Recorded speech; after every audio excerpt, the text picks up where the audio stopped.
Coach, what's the biggest difference you've noticed when you stepped into practice this summer and seeing what you've seen so far this summer?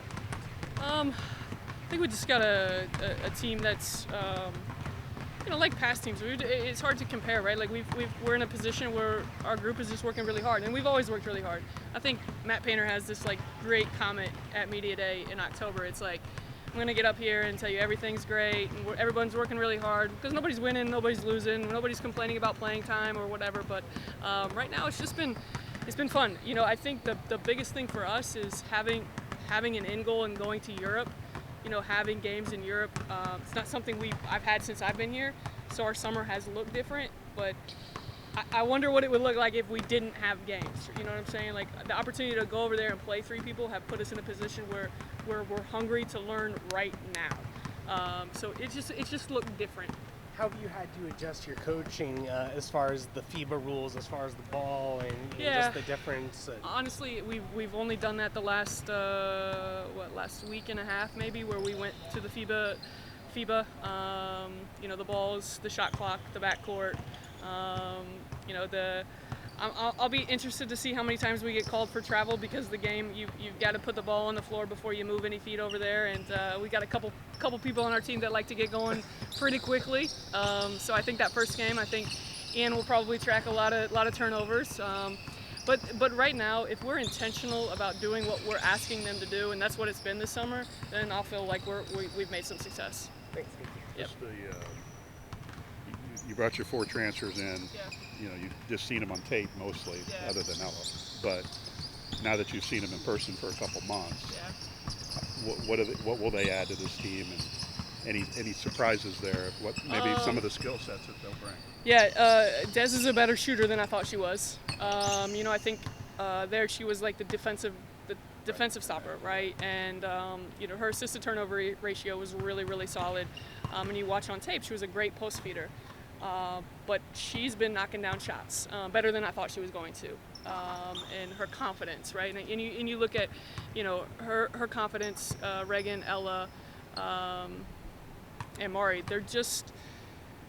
they're competitive people by nature, and so their confidence carries over to everybody. And I think that's been really fun to see how our younger kids have let them lead already. I think we told them all that they'd have an opportunity to come in, and we had a really hungry team that's hey, take me, show me where to go, and I think that's helped our young kids maybe take a step faster than what we even thought as a staff, if that makes sense. Right. Yeah. What do you do with this long runway? I mean, you're in July now. You don't play games for a long time. Count games that count. Yeah. So how do you gear up? Yeah, so like this summer, we don't normally practice in the summer. It's a lot of skill development, a lot of slow teaching, but we've been full on practicing, using our hours accordingly, and then the 10 extra days that you get to practice. With the site that we're going over there to be competitive and be intentional about the way we play for those 3 games in Europe. It's not normally like that, so I think that's allowed us an opportunity to have the competitive practices that we've had, to have the growth that we've had so far. And then we'll do our job as a staff, right? When we get back from Europe, we'll try to treat the end of August and part of September like we would have in the summer, where we can be intentional about getting in better basketball shape for practice, getting stronger and faster. That's not something we've been able to do this summer. Chaz has done a great job of making sure we're ready for practice, because I just feel like we've had so much to learn. You've got 4 new kids, or 4 transfers, and then 3 freshmen, and then honestly we've got younger kids around them or Amaya's new too, so we've really been a bit intentional about what we're trying to do.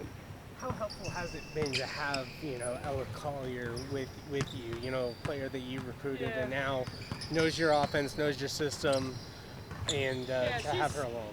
You would think that I coached her for 4 years, even though I only coached her for 1.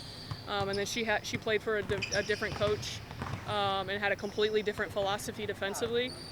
Ella's so smart that she remembers it, right? Like we put in a quick hitter, like she knows what she's supposed to do, and so it's been so maybe she's not one of the newbies because she kind of gets it already. And then honestly, just a shot maker, right? Like having her itself on the perimeter has just been really, really great. Now that you've got Amaya back, Yeah. kind of full time, Yeah. what has she shown you? Just what we always thought, right? A 6-foot savvy point guard. I think still trying to get her comfortable, getting her stronger and her body. We've been pretty mindful of making sure we're not pushing her too quickly, or where she's going every other day, or we're limiting her reps. We want her to play in Europe, and we're hopeful that we're going to give her some minutes. But we need Amaya in November, December, and then January, February be healthy. So just making sure we're mindful of she hadn't played in 2 years, and we're not causing anything else to hurt. Right. A couple of your guards said that you guys would play faster this season, or at least could. Is that something you're looking forward to experimenting with in Europe? Yeah, I think so, especially early, right? Faster, 24-second shot clock. You got to get the ball over quicker. I'm a big believer in like all of basketball should play FIBA rules. I think it's a beautiful game. I think the 24-second shot clock is great. Then you don't have to play defense as long, so that's probably why I like it the most. But no, I think it's gonna help us. We're not gonna be really good in the half court right now. I think we have a chance to get there, but if we can play 94 feet and play faster and take good shots but quick shots, I like our chances. Your 2 freshman posts, what have they shown you, and how, right now, as you look at it, how do they fit in with what you want to do this season? Yeah, hungry, eager to learn, hard workers. They battle each other every single day. The battle between Elena, Lana, and KP is just really, really fun to watch right now. Both are learning. I just told Lana I thought today was one of her better practices of the summer, and she's disappointed that she hasn't had that already. And I was like, hey, give yourself some grace. Well, both of them are just competitive and hungry, and want a chance. And I think we'll see what we can get out of them in Europe, and then move from there. I know you're playing against yourselves, so it's not the true barometer, but do they, for their age and their skill level, do they finish through contact better than maybe some players that you've had before? I think just they're naturally strong, right? They naturally have a body that's allowed them to play through contact. I don't know that it's better. I still see a lot of missed layups out there. So, I think understanding timing, angles. I think right now offensively they're far more advanced than where they are defensively. So we better be able to make the layups because we've got a lot to learn on the defensive end. But because they're so hungry and eager to learn, it makes working with them every day a blessing. Once you're done with your European trip and you're flying back, what do you hope that you saw from your team during those 3 games? I hope I saw exactly what I've seen so far. A team that's going to compete every single second. A team that's going to dive on loose balls and help each other up. A team that's connected. A team that's a unit. A team that doesn't matter, who's having the success, and then understanding that even if I'm not on the floor, I'm a part of that success because we've done it this summer. I think that's the biggest thing. And then I want us, being in Europe in a foreign country is going to allow us an opportunity. We're not practicing. We're going to play 3 games. So it's going to allow us an opportunity to really get to know each other on a deeper, more intimate level. And I think you've already seen that with this group. We've been reading a book, and you go into our book studies, and they're presenting it, and it's raw, and and they're vulnerable in there together, and I hope we can just continue to build on that. Expand on that. What are you doing with them? Yeah, so we were reading Chop Wood, Carry Water, a book about just the process, right, brick by brick, and how we can't get to where we go if we're not chopping our wood and carrying our water every single day, right? We can't go win a basketball game if we're not getting in a stance defensively and getting a possession. So, and then we read some chapters, right, and then have a group present it. And it's been real, emotional, deep. I think sometimes we've had tears in our eyes, right? Because we all have different stories. We've all walked different parts of life. We all have different backgrounds, but to bring everybody together and to be vulnerable with each other that you just really know for 2 months has been really, really fun to watch. How does being vulnerable in those scenarios manifest itself with a stronger team chemistry on the court? Yeah, if you've seen me get emotional and I've been vulnerable in front of you, then when we're in battle, then there's gonna be a different kind of connection there.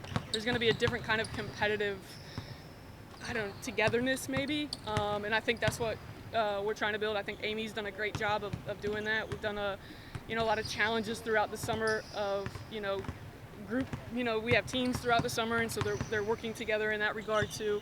I don't know if it's going to happen. I don't know if it's going to work, but we are giving it our best shot right now. When did you start doing that as a coach, going through work studies? I haven't done one since I've been here, and I probably missed out on that opportunity, but I think going to Europe set us up for that. I think, my wheels have been turning so much since I've been here, and I finally feel like I'm in a really good place. Love the staff and how we work together, and I think we've all figured out, each other's roles, and so this summer has allowed us to do that. Just an update on Jordy. Yeah. Kind of where's she at, and what's her potential timeline? Yeah, so I don't know the timeline right now, but I do know she saw the doc the other day, and we got some really good news. So I can tell you that news that we weren't expecting. So we'll go from there. What is good news? With her? Initially, we thought later on in the season, and good news means earlier than that part. So okay. Yeah, I don't know. I tell you, I can't tell you a timeline because it's a bone. Right. And you have to give it a time but she's doing exactly what she's supposed to do, and Doc saw her last week, and she was further along than he thought she was going to be. Did Mila play on the trip? She got a shot, so we had to shut her down for 2 weeks. But then when we get back and everybody kind of takes a break, we'll ramp things back up with her and give her an opportunity to be ready to go when everybody else is. Coach, what's the thing you're looking forward to most outside of the basketball? You gonna get some golf in? Man, I barely played any golf this summer. A lot of recruiting. Our recruiting schedule has been wild this year, I'm excited to go to Europe. I've been to Barcelona. I coached 2 Portuguese players, and they're in Portugal right now. My last place I played was Lisbon, so I know a lot of people over there. So I'm excited to see them. But most importantly, I'm excited to watch our team grow off the court together.